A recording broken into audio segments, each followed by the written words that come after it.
Dharwad commissionerate ವ್ಯಾಪ್ತಿಯ Bendigeri police ಠಾಣಾ ವ್ಯಾಪ್ತಿಯಲ್ಲಿ ನಿನ್ನೆ ಬೆಳಗಿನ ಜಾವ ಸುಮಾರು 3 ಗಂಟೆಗೆ ಒಂದು ಅಫೆನ್ಸ್ ಆಗಿದೆ. ಅದರಲ್ಲಿ ಹೊರವಲಯದಲ್ಲಿರುವಂಥ ಒಂದು ಟ್ರಕ್ ನಿಲ್ಲಿಸ್ಬಿಟ್ಟು ಒಂದು ಗಾಡಿಯಲ್ಲಿ ಟೂ ವೀಲರ್ಸಲ್ಲಿ ಹೋದಂಥ ಒಂದು 3-4 ಜನ ಅಡ್ಡಗಟ್ಬಿಟ್ಟು ಅವನ ಹತ್ರ ಇದ್ದಿದ್ದ ಮೊಬೈಲು ಸುಮಾರು 20,000 ರೂಪಾಯಿ ಹಣನ ಟ್ರಕ್ ಚಾಲಕನಿಂದ ಕಿತ್ಕೊಂಡು ಅಲ್ಲಿಂದ ಪರಾರಿಯಾಗಿರ್ತಾರೆ. ನಂತರದಲ್ಲಿ ಇನ್ನೂ 3-4 ಅಫೆನ್ಸಸ್ಸನ್ನು ಹುಬ್ಳಿ ಧಾರವಾಡ ಕಮಿಷನರೇಟ್ ವ್ಯಾಪ್ತಿಯ ಹೊರವಲಯಗಳಲ್ಲಿ ಮಾಡಿರುವಂಥದ್ದು ನಮ್ಮ ಗಮನಕ್ಕೆ ಬಂದಿದೆ. ಅದರಲ್ಲಿ 2 ಪ್ರಕರಣ ಈಗಾಗಲೇ ದಾಖಲು ಮಾಡಿದ್ವಿ. ಒಟ್ಟಾರೆಯಾಗಿ ಕಳೆದ ಒಂದು 3-4 ದಿನದಿಂದ 3 ರಾಬರಿ ಪ್ರಕರಣಗಳು ಒಟ್ಟು ದಾಖಲಾಗಿದೆ ಮತ್ತು ಇನ್ನೂ 1-2 ಪ್ರಕರಣಗಳು ದಾಖಲಾಗೋದು ಬಾಕಿ ಇದೆ.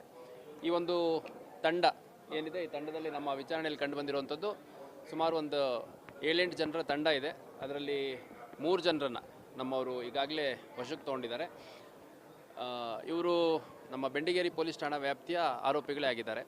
ಅದರಲ್ಲಿ ಒಬ್ಬ ಆರೋಪಿ ವಿನೋದ್ ಅನ್ನೋಂಥವನು ಕಳೆದ ಒಂದು 10-12 ವರ್ಷಗಳಿಂದ ನಿರಂತರವಾಗಿ ಅಪರಾಧ ಮಾಡ್ತಾ ಬಂದಿದ್ದಾನೆ. ಮತ್ತು ಒಂದು ಕೇಸಲ್ಲಿ ಕನ್ವಿಕ್ಷನ್ ಆಗಿ ಸುಮಾರು ಒಂದು 5-6 ವರ್ಷ ಜೈಲೊಳಗಡೆ ಇದ್ದ ಕೂಡ ಮತ್ತು ಬಂದ ತಕ್ಷಣ ಆ್ಯಕ್ಟಿವ್ ಆಗಿಬಿಟ್ಟು ಸಾಕಷ್ಟು ಅಫೆನ್ಸಸ್ ಮಾಡಿದ್ದಾನೆ. ಮುಖ್ಯವಾಗಿ ತಡಸ ಕ್ರಾಸು ಮತ್ತು ತಡಸ ಏರಿಯಾ, ಹುಬ್ಬಳ್ಳಿ ಗ್ರಾಮಾಂತರ ವ್ಯಾಪ್ತಿಯ ತಡಸ ಏರಿಯಾ ಹಾಗೂ ಹುಬ್ಬಳ್ಳಿ ಧಾರವಾಡ ಕಮಿಷನರೇಟ್ ಎಲ್ಲ ಹೊರ ವಲಯಗಳಲ್ಲಿ ಸಾಕಷ್ಟು ಅಫೆನ್ಸಸ್ ಇವನು ಮಾಡಿರುವಂಥದ್ದು ನಮಗೆ ತಿಳಿದು ಬಂದಿದೆ.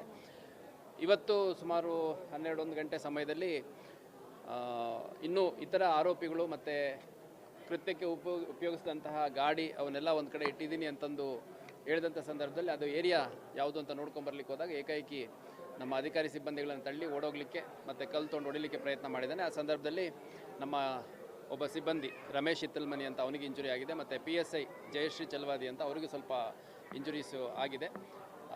ಇನ್ಸ್ಪೆಕ್ಟ್ರ್ ಮೇಲೆ ಕೂಡ ಹಲ್ಲೆ ಮಾಡಲಿಕ್ಕೆ ಬಂದಿದ್ದಾನೆ. ಆ ಸಂದರ್ಭದಲ್ಲಿ ಇನ್ಸ್ಪೆಕ್ಟ್ರ್ ಬಚಾವಾಗಿದ್ದಾರೆ. ಈ ಸಂದರ್ಭದಲ್ಲಿ ಭಾಳ ಕರ್ತವ್ಯ ಪರತೆಯನ್ನು